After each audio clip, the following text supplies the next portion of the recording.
नमस्कार दोस्तों, मैं ओम प्रकाश स्वागत करता हूं आपका आपके अपने से यूट्यूब चैनल पर। दोस्तों, NCERT classes all government job preparation में आप सभी पढ़ रहे हैं एमपीपीएससी के प्रारंभिक सिलेबस को, जिसमें हम राज्य सेवा प्रारंभिक परीक्षा के पाठ्यक्रम में यूनिट 1 में है। और इस यूनिट 1 में हमने पढ़ा मध्य प्रदेश के इतिहास, संस्कृति और साहित्य में मध्य प्रदेश के इतिहास की महत्वपूर्ण घटनाएं एवं प्रमुख राजवंश। इसके अलावा हमने पढ़ा स्वतंत्रता आंदोलन में मध्य प्रदेश का योगदान, मध्य प्रदेश की प्रमुख कलाएं, उनकी स्थापत्य कला, मध्य प्रदेश के प्रमुख जनजातियां, बोलियां। इसके अलावा त्यौहार, लोकगीत, कलाएं, लोक कलाएं, लोक साहित्य, प्रमुख साहित्यकार, उनकी कृतियां। और अब हम आ चुके हैं आज के हमारे टॉपिक मध्य प्रदेश के पर्यटन स्थल पर।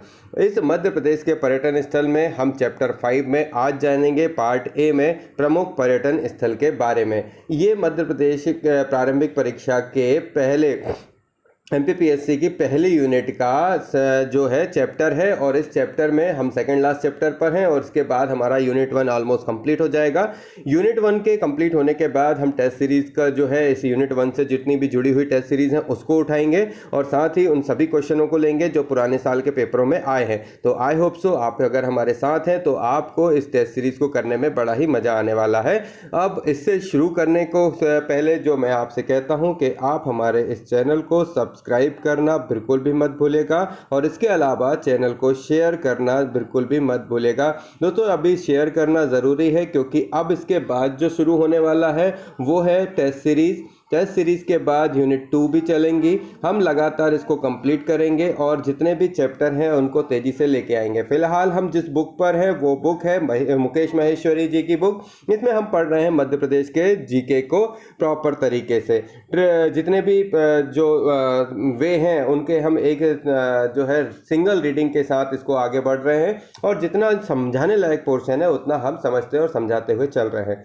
जो दोनों टॉपिक हम अभी तक के जो टॉपिक हमारा कंप्लीट हुआ, सॉरी, अभी तक का जो हमारा टॉपिक कंप्लीट हुआ, इस सारे टॉपिक में आपके जो भी प्रश्न हैं वो सभी प्रश्न आप बाय कमेंट के माध्यम से आप हमसे जुड़िए। हमारे साथ जुड़ने के अलावा आप हमारे टेलीग्राम चैनल, इसके अलावा हमारे इस जो व्हाट्सएप जो ग्रुप है उनसे आप जुड़ सकते हैं। रेगुलरली उनमें नए नोट्स डाले जाते हैं और जो नए वीडियोज़ के अपडेट हैं वो भी रेगुलर दिए जाते हैं। और जो भी विद्यार्थी पढ़ते हुए अपनी चीज़ों के साथ कुछ चीज़ों से जुड़ना चाहते हैं वो थोड़ा सा हमारे साथ बने, ताकि और भी चीज़ें उनको फ़ायदे में मिल सके। तो चलिए शुरू करते हैं हमारे चैनल को। एनसीईआरटी क्लासेस में फिर से आप सभी का स्वागत करता हूं। मैं ओम प्रकाश।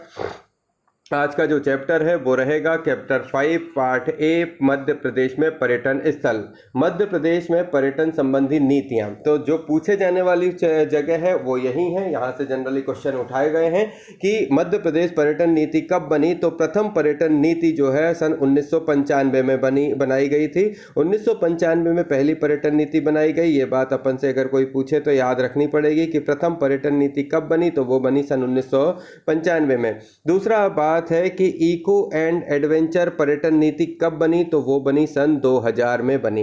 हेरिटेज पर्यटन नीति वो कब बनी, 2002 में बनी। नवीन पर्यटन नीति ये कब बनी, तो 2010 में बनी। वर्तमान पर्यटन नीति जो है 2016 में बनी। मार्ग सुविधा केंद्र नीति 2017 में बनी, और जल पर्यटन नीति 2017 में बनी। तो इस तरीके से देखा जाए, मार्ग सुविधा और जल पर्यटन नीति 2017 की है।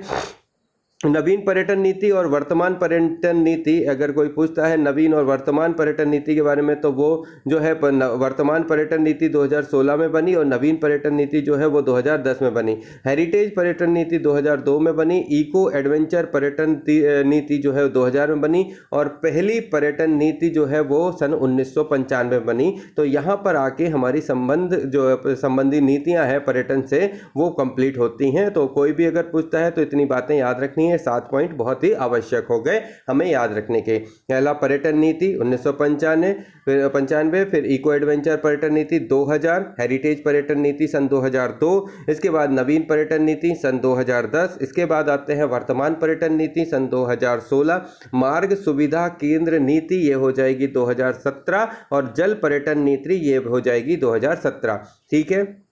अब आगे आते हैं राज्य पर्यटन विकास निगम। राज्य पर्यटन विकास निगम क्या है और कब इसकी स्थापना हुई? तो देखिए, राज्य मतलब मध्य प्रदेश राज्य में पर्यटन विकास निगम की स्थापना कब हुई? तो कोई पूछे तो याद रखना है कि मध्य प्रदेश राज्य पर्यटन विकास निगम की स्थापना सन 1978 में की गई थी। मध्य प्रदेश राज्य पर्यटन विकास की स्थापना सन 1978 में की गई थी और इसका उद्देश्य क्या था कि मध्य प्रदेश में पर्यटन क्षेत्रों का विकास करना और पर्यटन गतिविधियों को प्रोत्साहन देना। ठीक है, क्या था कि सन 1978 में राज्य पर्यटन विकास निगम की स्थापना की गई। सन 1978 में राज्य पर्यटन विकास निगम की स्थापना की गई, जिसका उद्देश्य था कि मध्य प्रदेश में पर्यटन के क्षेत्र का विकास करना और पर्यटन गतिविधियों का प्रोत्साहन देना। ठीक है, आगे बढ़ते हैं। मध्य प्रदेश इको पर्यटन बोर्ड। मध्य प्रदेश इको पर्यटन बोर्ड के बारे में अगर पढ़ें तो इसके बारे में जानें। देखो, मध्य प्रदेश इको पर्यटन बोर्ड या विकास बोर्ड एक स्वशासी संस्थान है ना, जिसका गठन 12 जुलाई सन 2005 को मध्य प्रदेश सोसाइटी एक्ट सन 1973 के अंतर्गत किया गया। बोर्ड द्वारा 99 मनोरंजन क्षेत्रों और 13 वन्य प्राणीय क्षेत्रों सहित 144 क्षेत्र जो हैं सुरक्षित किए गए हैं। ये कहलाता है इको पर्यटन बोर्ड। मध्य प्रदेश इको पर्यटन बोर्ड एक स्वशासी संस्थान है जिसका गठन 12 जुलाई 2005 को मध्य प्रदेश सोसाइटी एक्ट 1973 के अंतर्गत किया गया। इस बोर्ड के द्वारा 99 मनोरंजन क्षेत्र और 13 वन्य प्राणी क्षेत्रों सहित 144 क्षेत्र जो हैं वो सुरक्षित रखे गए हैं। तो मध्य प्रदेश इको बोर्ड के तहत कितने मनोरंजन क्षेत्र सुरक्षित रखे गए हैं? तो 99। कितने वन्य प्राणी क्षेत्र सुरक्षित रखे गए हैं राज्य में? तो 13 वन्य प्राणी क्षेत्र हैं। कुल मिला के टोटल अधिसूचित क्षेत्र कितने हैं? 144। गठन कब किया गया मध्य प्रदेश इको बोर्ड का? तो वो 12 जुलाई सन 2005। ये किस प्रकार का संस्थान है? तो ये स्वशासी संस्थान है।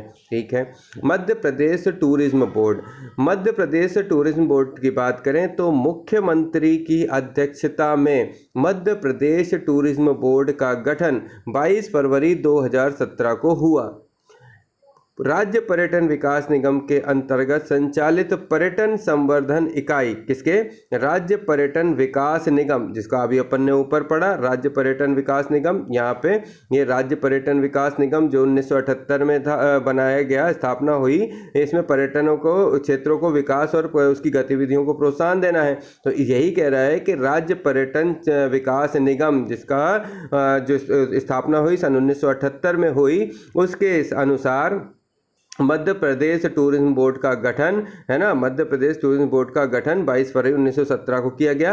राज्य पर्यटन विकास निगम के अंतर्गत संचालित पर्यटन संवर्धन इकाई, पब्लिसिटी योजना एवं साहित्य व जल पर्यटन अब मध्य प्रदेश टूरिज्म बोर्ड के द्वारा की जा रही है ना, के अंतर्गत जो संचालित पर्यटन संबंधी इकाइयाँ थीं, है ना, ये सब अब क्या है? मध्य प्रदेश टूरिज्म बोर्ड देख रहा है। जो सब कुछ, मतलब देखो, मध्य प्रदेश टूरिज्म बोर्ड की जो स्थापना की गई वो 22 फरवरी 2017 को की गई।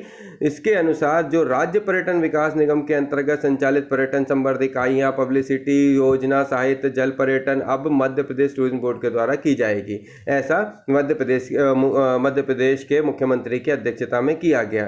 ठीक है, अब आगे बढ़ते हैं। मध्य प्रदेश में पारिस्थितिक पर्यटन, इको टूरिज्म पर्यावरण चेतना व पर्यावरण शिक्षा पर आधारित इको टूरिज्म सोसाइटी ने इको टूरिज्म के तहत सम्मिलित किया गया है। क्या? पर्यावरण चेतना व पर्यावरण शिक्षा पर आधारित, पर्यावरण चेतना और पर्यावरण शिक्षा पर आधारित इको टूरिज्म सोसाइटी ने इको टूरिज्म के तहत सम्मिलित किया है प्राकृतिक सौंदर्य में से समृद्ध स्थलों की सैर को, प्रकृति के साथ आदर्श व्यवहार करना, पर्यावरण की चेतना, स्थानीय संसाधनों और संस्कृति के संरक्षण के लिए आर्थिक गतिविधियों को प्रोत्साहन, स्थानीय लोगों को सशक्तिकरण, स्थानीय संस्कृति और परंपरागत ज्ञान की सुरक्षा, मनुष्य प्रकृति के संबंधों को मजबूत करना, ये सब कुछ आता है इको टूरिज्म सोसाइटी ने इको टूरिज्म के तहत पर्यावरण चेतना और पर्यावरण शिक्षा से संबंधित जो है इसको बनाया है। तो मध्य प्रदेश पारिस्थितिक पर्यटन इको टूरिज्म बोर्ड में सम्मिलित किया गया है प्राकृतिक सौंदर्य से समृद्ध स्थलों की सैर को, जहाँ जहाँ समृद्ध स्थल हैं वहाँ की सैर करने के लिए ये सब इको टूरिज्म के अंतर्गत आएंगे, यानी कि मध्य प्रदेश पारिस्थितिकी पर्यटन के अंतर्गत आएंगे। इसके अलावा प्रकृति के साथ आदर्श व्यवहार करना, उसके बाद पर्यावरण की चेतना, स्थानीय संसाधनों और संस्कृति के संरक्षण के लिए आर्थिक गतिविधियों और प्रोत्साहन, स्थानीय लोगों को सशक्तिकरण, स्थानीय संस्कृति और परंपरागत ज्ञान की सुरक्षा और मनुष्य प्रकृति के संबंधों को मजबूत करना, ये सब पारिस्थितिक पर्यटन के अंतर्गत आएंगे, इको टूरिज्म के अंदर आएंगे। ठीक है, आगे बढ़ते हैं। जिला पर्यटन संवर्धन परिषद पर्यटन नीति के अंतर्गत जिलों में वीकेंड एवं स्थानीय पर्यटनों को बढ़ावा देने, सांस्कृतिक और पर्यटन उत्सवों के आयोजन तथा निजी निवेश से स्थानीय स्तर पर पर्यटन स्थलों के विकास एवं संचालन के लिए प्रदेश के सभी 52 जिलों में प्रभारी मंत्री की अध्यक्षता में जिला संवर्धन परिषद की गठन की गई। मतलब सीधी सी बात है कि पर्यटन नीति के अंतर्गत जिलों में पर्यटन को बढ़ावा देने के लिए 52 जिलों में प्रभारी मंत्री की अध्यक्षता में संवर्धन परिषद गठन किया गया। जिला पर्यटन संवर्धन परिषद जो है गठन किया गया टूरिज्म को बढ़ावा देने के लिए।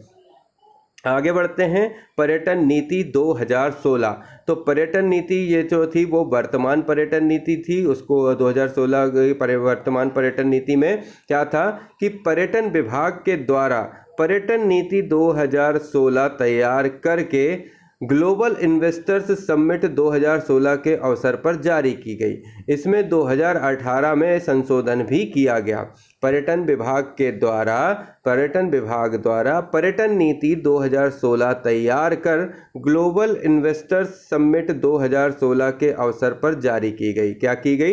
पर्यटन विभाग के द्वारा पर्यटन नीति 2016 तैयार कर ग्लोबल इन्वेस्टर्स समिट 2016 के अवसर पर जारी की गई और 2018 में इसमें संशोधन भी किया गया। यह 5 वर्ष की अवधि के लिए है। निजी क्षेत्रों की भागीदारी से पर्यटन विकास पर मुख्य फोकस किया गया। क्या है? निजी क्षेत्रों की भागीदारी से पर्यटन विकास पर मुख्य फोकस है किया जाए और इसके अलावा प्रदेश के विभिन्न स्थानों पर पर्यटन परियोजनाओं की स्थापना हेतु लैंड बैंक बनाया गया है। क्या है कि प्रदेश के विभिन्न स्थानों पर पर्यटन परियोजनाओं की स्थापना हेतु लैंड बैंक जो है बनाया गया है। पर्यटन को उद्योग का दर्जा दिया गया है। तो इस प्रकार पर्यटन नीति जो है बनाई गई। उसके क्या पॉइंट थे? तो पर्यटन नीति के ये पॉइंट थे कि यह नीति 2016 में बनाई गई, बनाकर इसको ग्लोबल इन्वेस्टर समिट 2016 के अवसर पर जारी किया गया। पर्यटन विभाग ने यह नीति 2016 में बनाई और इसे ग्लोबल इन्वेस्टर समिट 2016 के अवसर पर जारी किया। 2018 में इसमें संशोधन हुआ। 5 वर्ष की अवधि के लिए बनाई गई। निजी क्षेत्रों की भागीदारी से पर्यटन विकास पर मुख्य फोकस किया गया। लैंड बैंक बनाया गया है, जो विभिन्न परियोजनाओं के लिए लैंड बैंक बनाया गया है और पर्यटन को उद्योग का दर्जा दिया गया है। अब आते हैं पर्यटन नीति 2016 में संशोधन, जो कब हुआ था? 2018 में हुआ था। तो संशोधन 2019 यहाँ पे लिखा हुआ है, थोड़ा समय देखना पड़ेगा। उद्देश्य क्या था 18-19 के संशोधन में? नीति को निवेश के लिए अधिक प्रभावी, व्यवहारिक और उपयोगी बनाना। क्या है कि पर्यटन नीति के निवेश के लिए अधिक प्रभावी और व्यवहारिक और उपयोगी बनाना। अगर ये सही और प्रभावी और उपयोगी होगी तभी तो इसमें निवेश हो पाएगा। तो उद्देश्य क्या था कि नीति को निवेश के लिए अधिक प्रभावी, व्यवहारिक और उपयोगी बनाना पड़ेगा, है ना। कोई व्यक्ति इसमें निवेश करे, इसके लिए एक ऐसी नीति बनानी पड़ेगी जिसके तहत यह अधिक प्रभावी हो, व्यवहारिक हो और उपयोगी हो, तभी तो इसमें निवेश किया जा सकेगा। तो यह उसका पहला उद्देश्य हो गया। दूसरा उद्देश्य था इसका कि मध्य प्रदेश पर्यटन बोर्ड यात्रियों की सुविधाओं के लिए मार्ग पर विभिन्न सुविधाओं के निर्माणों का प्रोत्साहन करे। जैसे आप मान लीजिए कि भोपाल से लेके इंदौर तक जाते हैं, तब आपको रास्ते में जो छोटे जो क्षेत्र में गाड़ी रोकी जाती है या आप रोकते हैं, वहाँ पर आपको खाने पीने से और घूमने से लेकर सारी चीज़ों की एक छोटी सी जगह जो आपको मिलती है, वो सब पर्यटन को बढ़ावा देने के उद्देश्य से बनाई जाती हैं। इस हिसाब से यदि आप किसी भी स्थान पर जाते हैं तो घूमने के पर्पज़ से आपको जो पर्यटन संबंधी जो जानकारियाँ मिलती हैं, पर्यटन नीति के अंतर्गत आती हैं। यही कहना है इस पर्यटन नीति के संशोधन में कि एक तो उसे प्रभावी होना चाहिए, व्यवहारिक भी होना चाहिए और उपयोगी भी होना चाहिए नीति में, तभी कोई आदमी निवेश करेगा। दूसरी बात यह है कि मध्य प्रदेश पर्यटन बोर्ड यात्रियों की सुविधाओं के लिए मार्ग पर सुविधाएं प्रोत्साहन बनाए, जिससे उनका प्रोत्साहन हो। फिर तीसरी बात कि पर्यटन क्षेत्र में स्थानीय सुविधा युवाओं को रोजगार प्राप्त हो। पर्यटन क्षेत्र में स्थानीय युवाओं को रोजगार, जैसे मान लीजिए कि यदि आप सांची घूमने जाते हैं तो उस सांची के क्षेत्र पे जब आप जाते हैं तो आसपास के क्षेत्र में आपको उससे बौद्ध स्तूपों से जुड़ी हुई चीज़ें मिलती हैं, जिससे कि आपको कुछ डायरियाँ दी जाती हैं खरीदने के लिए, कुछ आपको सामान मिलते हैं। इन सभी सामानों में आपको बौद्ध धर्म से जुड़ी हुई चीज़ें मिलती हैं और भी बहुत सारी चीज़ें स्थानीय लोगों को उनके रोजगार को बढ़ावा देने के लिए उनके पास आपको मिलती हैं। पर्यटन स्थल को वायु मार्ग से जोड़ा जाए, जैसे यदि आप कभी खजुराहो जाएं तो वो एक पर्टिकुलर एक ऐसा क्षेत्र है मध्य प्रदेश में जिसे क्या है सीधे वायु मार्ग से जोड़ा गया है। क्योंकि पर्यटन स्थलों को जो है वायु मार्ग से जोड़ा जाएगा तो लोग उस जगह को क्या होंगे, ज़्यादातर आके देख पाएंगे, तो इसलिए उसको वहाँ से जोड़ा गया है। धरोहर होटल्स, इन्हें कहते हैं हेरिटेज होटल, और आकर्षक साइट्स जैसे कि सेमी लोकेशंस या विवाह स्थल, वेडिंग डेस्टिनेशंस के रूप में प्रोत्साहन। ठीक है, इसके अलावा वन क्षेत्रों में पर्यटन को प्रोत्साहन तथा पर्यटकों के बेहतर मेडिकल सुविधाएं देना। अब जो भी क्षेत्र में व्यक्ति जाता है उसे अगर प्रॉपर चीज़ें सुविधाएं मिलती हैं तो वो उस जगह को क्या कहता है, बेहतरता के लिए आगे प्रोत्साहित करता है। अब आते हैं जल पर्यटन नीति 2017। प्रदेश में जल पर्यटन को बढ़ावा देने के लिए विभाग ने 28 फरवरी 2017 को प्रदेश के जल क्षेत्रों में पर्यटन गतिविधियों हेतु निजी क्षेत्रों को लाइसेंस देने की नीति लागू करी। प्रदेश में जल पर्यटन को बढ़ावा देने के लिए पर्यटन गतिविधियों हेतु प्रदेश के लगभग 3000 वर्ग किलोमीटर क्षेत्र में फैले 22 बांधों एवं जलाशयों को अधिसूचित किया गया है। तो ये जल पर्यटन की नीति को बढ़ावा देने के लिए ऐसा किया गया है। फिर आते हैं मार्ग सुविधा केंद्र नीति 2017। मध्य प्रदेश पहला राज्य है जिसकी अपनी मार्ग सुविधा केंद्र नीति है। पर्यटकों को यात्रा के दौरान अच्छी और गुणवत्तापूर्ण यात्री सुविधाएं उपलब्ध कराए जाते हैं जाने के उद्देश्य से मार्ग सुविधा केंद्र नीति मई 2016 लागू की गई और इस नीति के अंतर्गत निजी निवेश के माध्यम से योजना बनाकर पूरे प्रदेश में 300 से अधिक मार्ग सुविधा केंद्रों को विकसित करने का लक्ष्य रखा गया है। ब्राउन फील्ड मॉडल, जिसके तहत 52 नए मार्ग सुविधा केंद्र तैयार किए गए हैं और इनमें निजी निवेशकों को 31 का आवंटन किया गया है। इसमें 17 मार्ग सुविधा केंद्रों का संचालन प्रारंभ कर दिया गया है। अब आते हैं मध्य प्रदेश में पर्यटन स्थल। कुल पर्यटन स्थल की बात करें तो पर्यटन विकास निगम द्वारा चिन्हित हैं कुल मध्य प्रदेश के पर्यटन स्थल 382। अंतर्राष्ट्रीय ख्याति प्राप्त पर्यटन स्थल की बात करें तो ये है टोटल 20। सर्वाधिक देखे जाने वाले पर्यटन स्थल की बात करें तो वो है खजुराहो। राष्ट्रीय पर्यटन स्थल विकास योजना में मध्य प्रदेश का स्थान कितना है तो वो है 17। राष्ट्रीय पर्यटन स्थल विकास योजना, राष्ट्रीय पर्यटन स्थल विकास योजना में मध्य प्रदेश का स्थान कितना है, 17वां। अब आगे बढ़ते हैं तो ये डेटा याद रखना। कुल पर्यटन स्थल की संख्या है चिन्हित जो कि पर्यटन विकास ने किए हैं 382। अंतर्राष्ट्रीय ख्याति प्राप्त 20। सर्वाधिक देखे जाने वाला पर्यटन स्थल खजुराहो और राष्ट्रीय पर्यटन स्थल विकास निगम, राष्ट्रीय, अंतर्राष्ट्रीय और राज्य के लेवल पर। अंतर्राष्ट्रीय है 20, राष्ट्रीय है 17। अब आगे प्रदेश को राष्ट्रीय पर्यटन सम्मान 2017-18। मध्य प्रदेश को राष्ट्रीय पर्यटन पुरस्कार प्रतिवर्ष प्राप्त हुए हैं। एक बात। दूसरा, पर्यटन मंत्रालय द्वारा 2017 में मध्य प्रदेश को 10 पर्यटन पुरस्कार प्रदान किए गए और इसमें हॉल ऑफ फेम अवार्ड भी। यह अवार्ड पहली बार ऐसे राज्य को दिया गया है जिसने 3 लगातार वर्षों से श्रेष्ठ पर्यटन राज्य का पुरस्कार प्राप्त किया है। तो इस प्रकार हमारे मध्य प्रदेश की बात करें तो मध्य प्रदेश को राष्ट्रीय पर्यटन पुरस्कार प्रतिवर्ष प्राप्त हुए हैं और पर्यटन मंत्रालय द्वारा 2017 में 10 पर्यटन पुरस्कार पुरस्कार प्राप्त किए गए, है ना।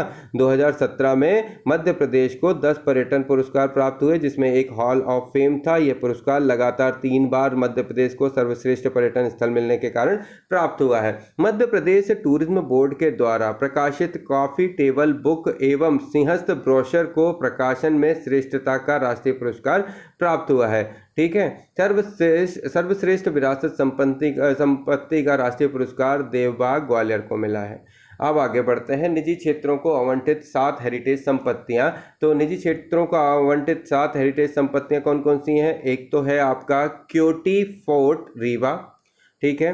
दूसरा रॉयल होटल जबलपुर, तीसरा Bijraghavgarh fort Katni, Sheopur fort Sheopur, Narwar fort Shivpuri, Lunera की सराय मांडू, बलदेवगढ़ फोर्ट टीकमगढ़। ये 7 हेरिटेज संपत्ति हैं जो कि निजी क्षेत्रों को आवंटित हैं। तो निजी क्षेत्रों को कितनी संपत्तियां आवंटित हैं मध्य प्रदेश में? 7 संपत्तियां आवंटित हैं। पहला क्योटी फोर्ट रीवा, दूसरा royal hotel Jabalpur, Vijayraghavgarh fort Katni, Sheopur fort Sheopur, Narwar fort Shivpuri, Lunera की सराय मांडू और बलदेवगढ़ फोर्ट टीकमगढ़। ये 7 हेरिटेज संपत्तियां जो है निजी क्षेत्रों को आवंटित हैं। इसके बाद मध्य प्रदेश शासन के अधीन हेरिटेज संपत्तियां कौन कौन सी हैं मध्य प्रदेश शासन के अधीन? तो देखो, महेंद्र भवन पन्ना में है, ये मध्य प्रदेश शासन के अधीन है हेरिटेज संपत्ति, 3 ही हैं। दूसरा मोती महल ग्वालियर, ये भी मध्य प्रदेश शासन के अंतर्गत है। और तीसरा अजयगढ़ रेस्ट हाउस पन्ना। तो पन्ना के 2 क्षेत्र हैं जो मध्य प्रदेश शासन के अंतर्गत आते हैं, और एक ग्वालियर मोती महल है जो कि राष्ट्रीय हेरिटेज संपत्ति के अंतर्गत राज्य के हेरिटेज संपत्ति के अंतर्गत आता है। मध्य प्रदेश के आगे बढ़े तो 4 इको पर्यटन क्षेत्र हैं। तो मध्य प्रदेश के 4 इको पर्यटन क्षेत्रों में की बात करें तो देखो, पहला आता है भोपाल क्षेत्र। 4 इको पर्यटन क्षेत्रों में पहला है भोपाल क्षेत्र। इसमें है पचमढ़ी होशंगाबाद, जैव विविधता वन विहार भोपाल राष्ट्रीय उद्यान, सांची स्तूप रायसेन, आदिम संस्कृति स्थल भीमबेटका भोपाल झील। इतनी चीज़ें इको पर्यटन क्षेत्र के अंतर्गत आती हैं भोपाल क्षेत्र से। फिर आते हैं रीवा क्षेत्र। रीवा क्षेत्र का चचाई जो प्रपात है। इसके बाद दूसरा है पन्ना राष्ट्रीय उद्यान।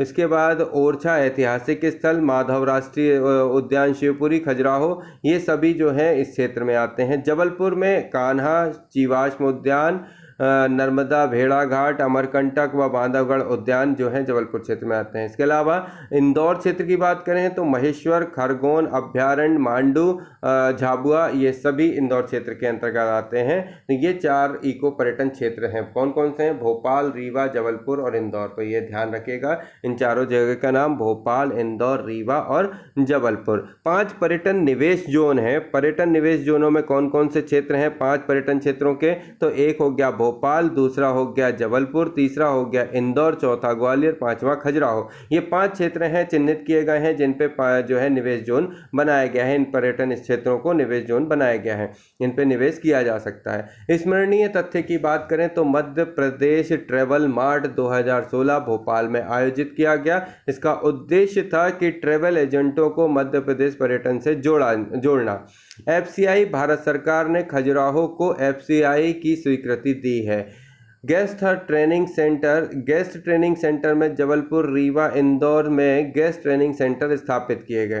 पर्यटन कैबिनेट 2016 गठित करने वाला मध्य प्रदेश पहला राज्य है। पर्यटन कैबिनेट गठन करने वाला मध्य प्रदेश पहला राज्य है। मध्य प्रदेश एकमात्र ऐसा राज्य है जहां पर्यटन में निजी निवेश को बढ़ावा देने के लिए एक पृथक मध्य प्रदेश टूरिज्म बोर्ड का गठन किया गया है।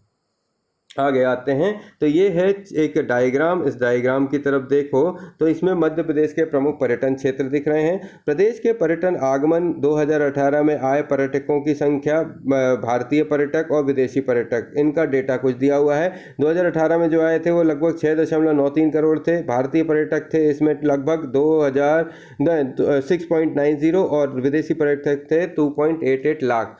इस हिसाब से पर्यटकों की संख्या का एक आंकड़ा मध्य प्रदेश के 2018 का दिखाया हुआ है। इसके अलावा हम देखते हैं मुख्य जो पर्यटन क्षेत्र हैं, देखो ये है ऊपर इस हिस्से पे देखें तो ग्वालियर के पास में चंदेरी, ये इधर जो है बुंदेलखंड का खजुराहो, ये पन्ना के पास है। फिर इसके बाद आ जाओ नीचे देखो भेड़ाघाट, सांची, पचमढ़ी, भोपाल, भीमबेटका, ओंकारेश्वर, महाकालेश्वर, मांडू, महेश्वर, अमरकंटक, और ये पता नहीं क्या दिख नहीं रहा है हमको, है ना। तो ये इसको और देखो white tiger safari Rewa.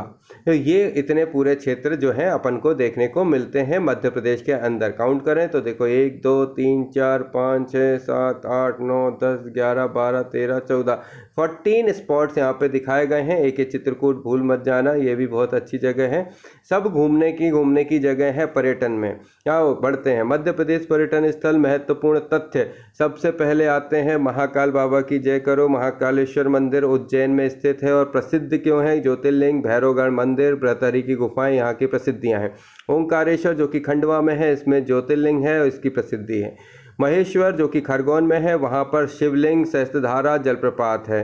Mandu में जो है वो इस धार में स्थित है। मांडू कहाँ है? धार में है, और यहाँ जहाज महल, रानी रूपमती का महल, जामा मस्जिद और हिंडोला महल प्रसिद्ध हैं। भोपाल में है, और इधर ताजुल मस्जिद, जामा मस्जिद, भारत भवन, मानव संग्रहालय इत्यादि हैं। भीमबेटका रायसेन में आता है और प्राचीन शैल स्थल जो है यूनेस्को का विश्व धरोहर स्थल से माना गया है। आगे बढ़ते हैं। सांची रायसेन में आता है, बौद्ध स्तूप अशोक कालीन है। पचमढ़ी होशंगाबाद में आता है और यहाँ धूपगढ़, चौरागढ़, बड़ा महादेव, जटाशंकर, पांडव गुफाएं इत्यादि हैं। भेड़ाघाट जो कि जबलपुर में है, इसमें जलप्रपात हैं इसलिए फेमस है। अमरकंटक अनूपपुर में आता है। नर्मदा सोन जोहिला का उद्गम स्थल है। कपिलधारा, दुग्धधारा प्रपात है यहाँ पे। व्हाइट सफारी जो कि सतना में है, सफ़ेद शेरों के लिए प्रसिद्ध है, मुकुंदपुर में स्थित है। चित्रकूट सतना जिले में आता है। अब्दुल रहीम खान खाना की भूमि है। खजुराहो, अब्दुल रहीम खान खाना की जन्म अगर भूमि कहा जाए तो कौन सी है? सतना, चित्रकूट, ठीक है। खजुराहो जो कि छतरपुर में आता है। कंदरिया महादेव, विश्वनाथ 64 योगिनी, पार्श्वनाथ मंदिर चंदेलकालीन जो है बने हुए हैं, इसलिए फेमस है। चंदेरी जो है अशोकनगर में है। चंदेरी दुर्ग, चंदेरी की साड़ियाँ फेमस हैं। ओरछा निवाड़ी में आता है, यहाँ रामलला का मंदिर है, जहांगीर महल है। इतनी चीज़ें हमने पढ़ी। ये मुख्य पर्यटन स्थल थे जिनको मध्य प्रदेश में घूमने को मिलता है। अब आते हैं नेक्स्ट हिल स्टेशन। पचमढ़ी जो है यहाँ का मुख्य स्टेशन है, प्रमुख हिल स्टेशन है। होशंगाबाद जिले में पिपरिया स्टेशन के निकट स्थित पचमढ़ी का शाब्दिक अर्थ है 5 कुटिया, जो यहाँ पर स्थित 5 गुफाएं हैं। दंत कथाओं अनुसार पांडवों ने वनवास का 1 वर्ष यहाँ पर बिताया था। पुरातात्विक तो इन्हें बौद्धकालीन मानते हैं। पचमढ़ी सबसे ऊंचाई पर स्थित राज्य पर्यटन स्थल है और मध्य प्रदेश की छत यानी कि रूफ ऑफ एमपी भी कहा जाता है। मध्य प्रदेश के अनेक दर्शनीय स्थल मौजूद हैं, जैसे प्रियदर्शनी और होंडी खो यहाँ की सबसे आकर्षक घाटियाँ हैं। अप्सरा, बिहार, रजत प्रपात, राजगिरी, लांजीगिरी, आयरीन सरोवर, जलावरण, डचेस फॉल, जटाशंकर, छोटा महादेव, चौरागढ़, धूपगढ़, पांडव गुफाएं, धुआंधार, भ्रातनीर, डिरोथी डीप, अस्तांचल, बीनवादक की गुफाएं, हार्पर केव तथा सरदार गुफा। यहाँ पर पचमढ़ी में राज्य की पुलिस प्रशिक्षण शाला भी है और पचमढ़ी को सतपुड़ा की रानी भी कहते हैं। पचमढ़ी के खोजकर्ता कैप्टन जेम्स फोर्सिथ थे, जो कि 1862 में इसे खोजा गया। पचमढ़ी के प्रमुख दर्शन स्थल की बात करें तो हांडी खो घाटी, चौरागढ़ चोटी, जम्बूदीप, मधुमक्खी झरना, डचेस जलप्रपात, रीछ ग्रह गुफा, जटाशंकर की गुफा, प्रियदर्शनी पॉइंट, राजेंद्र गिति गिरी चोटी, अप्सरा जलप्रपात, रजत प्रपात, पांडव गुफा, हारपर की गुफाएं, भरतमीर गुफा। इतनी जगह यहाँ की घूमने की है। अब आगे बढ़ते हैं इस पे। हाँ आगे अप्सरा गुफा, आगे अभी और भी है। अप्सरा गुफा, राजेंद्र गिरी उद्यान, भीम कोठरी, माड़ादेव रॉक पेंटिंग, रीछगढ़, बेगम पैलेस, संगम टूर, सरदार गुफा, द्रौपदी कुटी, रविशंकर भवन, Roman Catholic church, echo point और सुषमासा। ये जगह यहाँ पर घूमने की हैं, कौन सी? पचमढ़ी की। अगला है हिल स्टेशन अमरकंटक। अमरकंटक को राज्य का दूसरा हिल स्टेशन माना जाता है। यह अनूपपुर जिले में स्थित है। अमरकंटक का पौराणिक नाम तृक्ष पर्वत है। क्या है? तृक्ष पर्वत है। नर्मदा का उद्गम स्थल अमरकंटक भी ग्रीष्म काल में शीतलता पहुंचाता है। यहाँ से नर्मदा, सोन, जोहिला 3 नदियों का उद्गम माना जाता है। यहाँ के दर्शनीय स्थल हैं कपिलधारा व दुग्धधारा जलप्रपात, सोनमुड़ा, माइकी बगिया, कबीर चौराहा, भृगु कमंडल, पुष्कर बांध। 2005 में पवित्र नगरी घोषित की गई। पवित्र धार्मिक स्थल अमरकंटक को तीर्थराज कहा जाता है।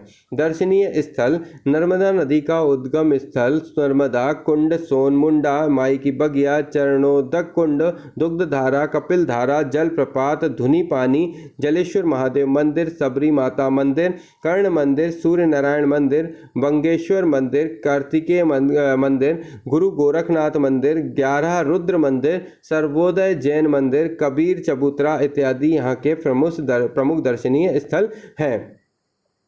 ऐतिहासिक स्थल और स्मारक की बात करें तो ऐतिहासिक स्थल और स्मारक में खजुराहो सबसे पहले नंबर पर आएगा। छतरपुर जिले में स्थित खजुराहो के मंदिर वस्तुतः चंदेल राजा धंग द्वारा निर्मित कराए गए थे और यद्यपि इनका निर्माण आगे भी 11वीं सदी तक चलता रहा। इन मंदिरों की संख्या प्रारंभ में 85 थी जो अब 22 रह गई है और इनके मुख्य प्रवेश द्वार पर सोने के 2 खजूर आकृति के तोरण द्वार हैं और इसके कारण यह खरजूर वाहक कहलाया और कालांतर में खजुराहो कहलाया। मोरक्को यात्री इब्न बतूता ने भी खजुराहो का वर्णन किया है।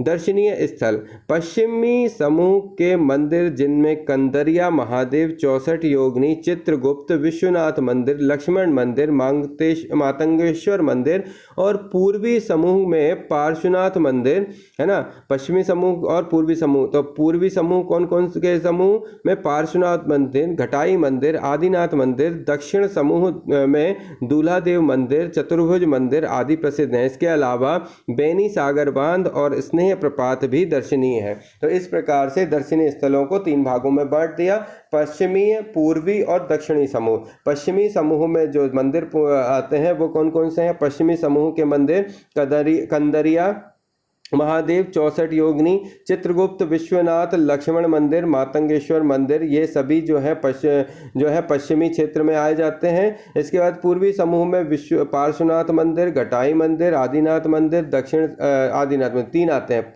पार्श्वनाथ, घंटाई मंदिर और आदिनाथ मंदिर। कौन कौन से? पार्श्वनाथ, घंटाई मंदिर और आदिनाथ मंदिर पूर्वी समूह में आते हैं। फिर आता है दक्षिण समूह। दक्षिण समूह में आते हैं दूल्हा देव मंदिर, चतुर्भुज मंदिर आदि प्रसिद्ध हैं। इसके अलावा बेनी सागर और स्नेह प्रताप बांध भी यहाँ पर फेमस है।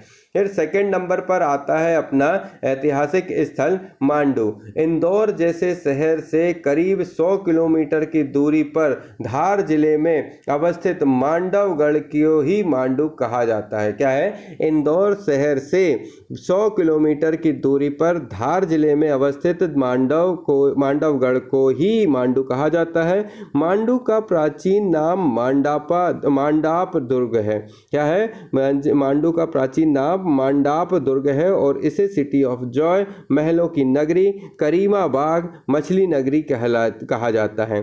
चंद्र सिंह के अभिलेखानुसार 600 ईस्वी चंद्र सिंह ने मंडाप दुर्ग में पार्श्वनाथ का मंदिर बनवाया था। किसने? चंद्र सिंह के अभिलेखानुसार 600 ईस्वी में किसमें? चंद्र सिंह के अभिलेखों के अनुसार 600 ईस्वी में चंद्र सिंह ने मंडाप दुर्ग में पार्श्वनाथ का मंदिर बनवाया था। तो मंडाप सिंह ने कौन सा मंदिर बनवाया था? पार्श्वनाथ का मंदिर बनवाया था। चंद्र सिंह ने कब बनवाया? 600 ईस्वी में। कब? कौन सा अभिलेख है? चंद्र सिंह का अभिलेख है। उसमें क्या बताया कि मंडाप दुर्ग में पार्श्वनाथ मंदिर इनके द्वारा बनवाया गया 600 ईस्वी में। परमार शासक जयवर्धन द्वितीय, क्या है? परमार शासक जयवर्मन परमार शासक जयवर्मन द्वितीय या जिकुती ने, कौन, जयवर्मन या जिकुती ने अपनी राजधानी धार से मांडू शिफ्ट की थी। किसने? परमार राजा जयवर्मन द्वितीय या जिकुती ने अपनी राजधानी धार से मांडू शिफ्ट की थी या चेंज करी थी या पहुंचाई थी। सर्वश्रेष्ठ हेरिटेज सिटी का राष्ट्रीय पुरस्कार मांडू को 2018 में प्राप्त हुआ। मांडू को बाज बहादुर और रानी रूपमती की प्रणय गाथा से जोड़ा गया है। समुद्र से 2000 फुट की ऊंचाई पर विंध्य पर्वतमाला की गोद में स्थित इस सुरक्षित स्थल को मालवा के परमार राजाओं ने अपनी राजधानी बनाया था। दर्शनीय स्थल की बात करें तो मांडू का परकोटा, जिसमें 12 दरवाजे हैं, जो रामपोल तारापुर दरवाज़ा, जहांगीर दरवाज़ा, दिल्ली दरवाज़ा आदि नामों से जाने जाते हैं। जहाज महल, हिंडोला महल, होशंग शाह का मकबरा, जामा मस्जिद, अशरफी महल, रेवा कुंड, रूपमती मंडप, नीलकंठ महल, हाथी महल तथा लोहानी गुफाएं यहाँ की प्रसिद्ध हैं। कौन कौन से दर्शनीय स्थल हैं? मांडू का परकोटा दर्शनीय स्थलों में मांडू का परकोटा, जिसमें 12 दरवाजे हैं, जो रामपोल तारापुर दरवाज़ा, जहांगीर दरवाज़ा, दिल्ली दरवाज़ा आदि नामों से जाने जाते हैं। कौन कौन से? जिसको 12 दरवाज़ों को रामपोल, तारा दरवाज़ा, जहांगीर दरवाज़ा, दिल्ली दरवाज़ा आदि नामों से जाना जाता है। तो इसे कोई पूछे कि दिल्ली दरवाज़ा कहाँ है, तो ये मांडू का परकोटा है, जिसमें 12 दरवाजे हैं। उसमें दर्शनीय स्थल दिल्ली दरवाज़ा कहलाता है। उसको अपन को यहाँ का बताएंगे मांडू का। दूसरी बात, मांडू का परकोटा के बाद जहाज महल, हिंडोला महल, होशंग शाह का मकबरा, जामा मस्जिद, अशरफी महल, रेवा कुंड, रूपमती मंडप, नीलकंठ महल, हाथी महल, लोहनी गुफाएं यहाँ की फेमस हैं। नेक्स्ट आते हैं भरहूत सतना। यहाँ सम्राट अशोक द्वारा निर्मित बौद्ध कालीन स्तूप के खंडहर हैं और इसकी खोज कर्निंघम ने 1854 में की थी। क्या है? यह सम्राट अशोक द्वारा निर्मित बौद्ध कालीन स्तूप के खंडहर हैं। भरहूत सतना में जो है सतना में है, ये अशोक कालीन निर्मित बौद्ध कालीन स्तूपों के खंडहर हैं और इसकी खोज कर्निंघम ने 1854 में की थी। सांची रायसेन जिले में सांची नगर भोपाल से 45 किलोमीटर की दूरी पर है और सांची का प्राचीनतम नाम जो है काकणाय कहलाता था या बौद्ध श्री पर्वत था। यह बौद्ध धर्म का केंद्र है। यहाँ एक विशाल स्तूप है जो और समीप ही एकाश में स्तंभ है। यहाँ पर क्या है? एक विशाल स्तूप है जो और समीप की एकाश में स्तंभ है। इसका निर्माण मौर्य सम्राट अशोक ने अपनी रानी विदिशा की महादेवी से कहने पर कराया था। शुंग काल में स्तूप के चारों ओर का जंगला निर्मित हुआ और सांची का स्तूप न सिर्फ स्तूपों में सबसे बड़ा है अपितु मोगलयान और सारिपुत्र की हस्तियों के कारण बुद्ध के लिए श्रद्धा का केंद्र है। यहाँ 2 छोटे स्तूप भी हैं। स्तूपों के तोरण द्वार पर जातक कथाएं अंकित हैं। चंद्रगुप्त विक्रमादित्य के सेनापति आम्रकादेव का भी एक उल्लेख है। यहाँ हिंदू धर्म के गुप्तकालीन मंदिर बनाए गए हैं। 2012 में बौद्ध विश्वविद्यालय की स्थापना यहाँ पर की गई है। सांची स्थित अन्य स्मारक हैं जैसे अशोक स्तंभ, चेतियागिरी विहार, पुरातत्व संग्रहालय, बौद्ध मठ और गुप्त मंदिर। ये यहाँ के जो है स्मारक सांची के प्रसिद्ध स्मारक केंद्र हैं। नेक्स्ट आते हैं विदिशा। यह पहले भेलसा या बेसनगर के नाम से प्रसिद्ध था और इसका और प्राचीन नाम जो है महामालिस्तान या मेवासा था। जब अशोक उज्जैनी का राजपाल था यहाँ आया करता था। अशोक ने यहीं के एक व्यापारी की लड़की महादेवी से विवाह किया था। शुंग राजा अग्निमित्र की राजधानी रहे बेसनगर में यूनानी राजा एंटिक्लाडियस ने दूत हेलियोडोरस को भेजा था। उसने गरुड़ अंकित स्तंभ लगवाया और अपने को भागवत यानी वैष्णवी घोषित किया। स्तंभ में उत्कीर्ण है ऐसा। इसे खाम बाबा का मंदिर या खंबा बाबा कहते हैं। दर्शनीय स्थल की बात करें तो यहाँ लोहांगी शिला, गुंबज, बीजा मंडल, सम्राट अशोक सागर, हलाली सागर स्थित है। अब आगे बढ़ते हैं ग्वालियर। इसकी स्थापना गालव ऋषि के नाम पर हुई। जहांगीर ने 6वें सिख गुरु हरगोबिंद सिंह को इसी दुर्ग में बुलाया था। दुर्ग पर निर्मित विशाल बंदी छोड़ गुरुद्वारा इसी का प्रतीक है। ग्वालियर की स्थापना गालव ऋषि के नाम पर हुई। जहांगीर ने 6वें सिख गुरु हरगोबिंद सिंह को इसी दुर्ग में बुलवाया था। ग्वालियर का जो दुर्ग है उसमें बुलवाया था और दुर्ग पर निर्मित विशाल बंदी छोड़ गुरुद्वारा इसी का प्रतीक है। दर्शनीय स्थल की बात करें तो ग्वालियर दुर्ग जो कि बलुआ पत्थर से बना है, गुजरी महल है जो राजा मान सिंह तोमर ने गुजरी रानी मृगनयनी से प्रेम में बनवाया था। मान मंदिर है, सूरज कुंड है, तेली का मंदिर है, सास बहू का मंदिर है, जय विलास महल है, रानी लक्ष्मीबाई की अश्वरोही मूर्ति है, संग्रहालय है, तानसेन की समाधि है, गौस मोहम्मद का मकबरा है, रानी लक्ष्मीबाई की समाधि, कला वीथिका, नगर पालिका संग्रहालय, चिड़ियाघर, गुरुद्वारा, सूर्य मंदिर आदि दर्शनीय स्थल यहाँ पर विद्यमान हैं। भोपाल राजा भोज द्वारा बसाया गया भोजपाल ही भोपाल और फिर भोपाल हो गया। भोपाल 5 पहाड़ियों पर बसा है और यहाँ पर 2 झीलें हैं। यहाँ के दर्शनीय स्थलों में ताजुल मस्जिद जो कि सर्वाधिक बैठने वाली क्षमता वाली मस्जिद है, जामा मस्जिद, शौकत महल, भारत भवन, बिड़ला मंदिर, इंदिरा गांधी राष्ट्रीय मानव संग्रहालय और वन विहार यहाँ पर स्थित है। नेक्स्ट आते हैं ओरछा बुंदेला सरदार रुद्र प्रताप ने बुंदेला सरदार रुद्र प्रताप ने 16वीं सदी में ओरछा राज्य की स्थापना की थी। चंद्रशेखर आजाद ने भी कुछ समय यहाँ बिताया था। दर्शनीय स्थल शहीद स्मारक, जहांगीर महल, हरदौल महल, सुंदर महल,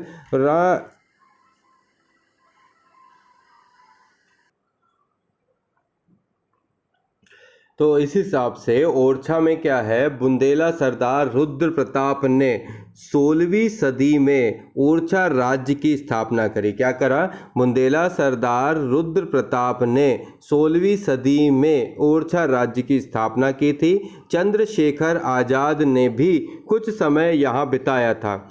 दर्शनीय स्थल की बात करें तो शहीद स्मारक, जहांगीर महल, हरदौल महल, सुंदर महल, राय प्रवीण महल और फूलबाग यहाँ पर स्थित है। चतुर्भुज मंदिर, राम मंदिर, लक्ष्मी नारायण मंदिर भी यहाँ पर फेमस हैं। इसके अलावा उदयपुर विदिशा, उदयपुर जो है विदिशा जिले में स्थित उदयपुर स्थापत्य कला के लिए मशहूर है।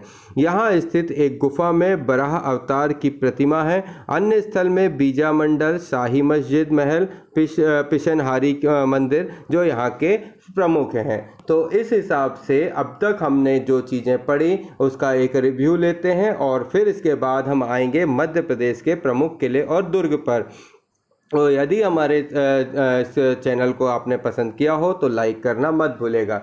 चलिए एक छोटा सा रिव्यू लेते हैं अब तक हमने क्या पढ़ा। मध्य प्रदेश के पर्यटन स्थल में सबसे पहले हमने नीतियाँ पढ़ी, जो कि हमने पढ़ा कि मध्य प्रदेश पर्यटन नीति जो कि सबसे पहले बनी गई 1995 में, फिर इको एडवेंचर नीति 2000 में बनी, हेरिटेज नीति 2000 में बनी, 2002 में बनी, नवीन पर्यटन नीति 2010 में, वर्तमान पर्यटन नीति जो है 2016 चल रही है, मार्ग सुविधा केंद्र नीति 2017 और जल पर्यटन नीति 2017। ये जरूरी था याद रखना, इसलिए इन नीतियों के बारे में डेट वाइज याद रखिएगा। सबसे पहली बात अगर देखें तो राज्य में पर्यटन विकास करने जो पर्यटन विकास विभाग का पर्यटन विकास निगम की स्थापना की गई, जिसका उद्देश्य और स्थापना जो है अपन देखें तो स्थापना हुई 1978 में और उद्देश्य था कि मध्य प्रदेश में पर्यटन क्षेत्रों का प्रोत्साहन देना या बढ़ावा देना है कि पर्यटन क्षेत्रों का विकास हो और पर्यटन की गतिविधियों का प्रोत्साहन हो। इसके बाद आते हैं राज्य पर्यटन विकास निगम के बाद मध्य प्रदेश इको पर्यटन बोर्ड, जो कि मध्य प्रदेश इको पर्यटन बोर्ड जो है एक स्वशासी निकाय है, स्वशासी संस्थान है। इसका गठन 12 जुलाई 2005 को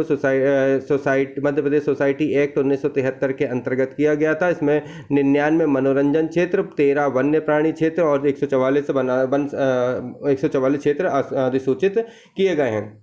मध्य प्रदेश टूरिज्म बोर्ड की बात करें तो मध्य प्रदेश टूरिज्म बोर्ड का जो गठन किया गया वो किया गया 22 फरवरी 2017 को किया गया और इसके अंतर्गत जो राज्य पर्यटन विकास निगम के अंतर्गत जो भी संचालित होते थे वो अब मध्य प्रदेश टूरिज्म बोर्ड के अंतर्गत संचालित होंगे। और वो कौन कौन से थे, जैसे पर्यटन संवर्धन इकाई, पब्लिसिटी योजना, साहसिक व जल पर्यटन व मध्य प्रदेश टूरिज्म बोर्ड के अंतर्गत अब ये सभी क्या हैं जो चलाए जाएंगे। पारिस्थितिक पर्यटन की बात करें तो इको टूरिज्म में सोसाइटी में इको टूरिज्म के तहत तहत सम्मिलित किया गया। प्राकृतिक सौंदर्य, समृद्ध स्थल, पर्यटन चेतना और ये सब चीज़ें।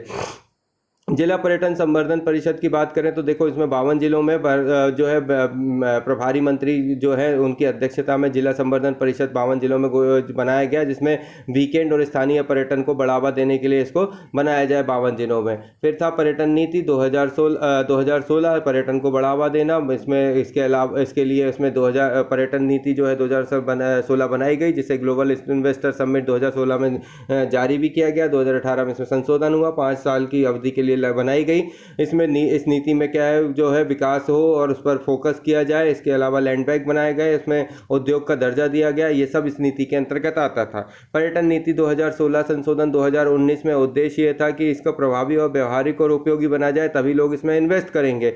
और इसके अलावा यात्रियों को सुविधाएं जगह जगह पर मार्गों पर जो है दी जाए, उसका निर्माण कराया जाए। स्थानीय युवाओं को रोजगार मिले इसमें, और वायु मार्ग से इसको जोड़ा जाए। वन क्षेत्रों में पर्यटन को बढ़ावा मिले, मेडिकल सुविधाएं उपलब्ध हों। तो ये सभी नीति पर्यटन नीति 2016 के संशोधन में डाली गई।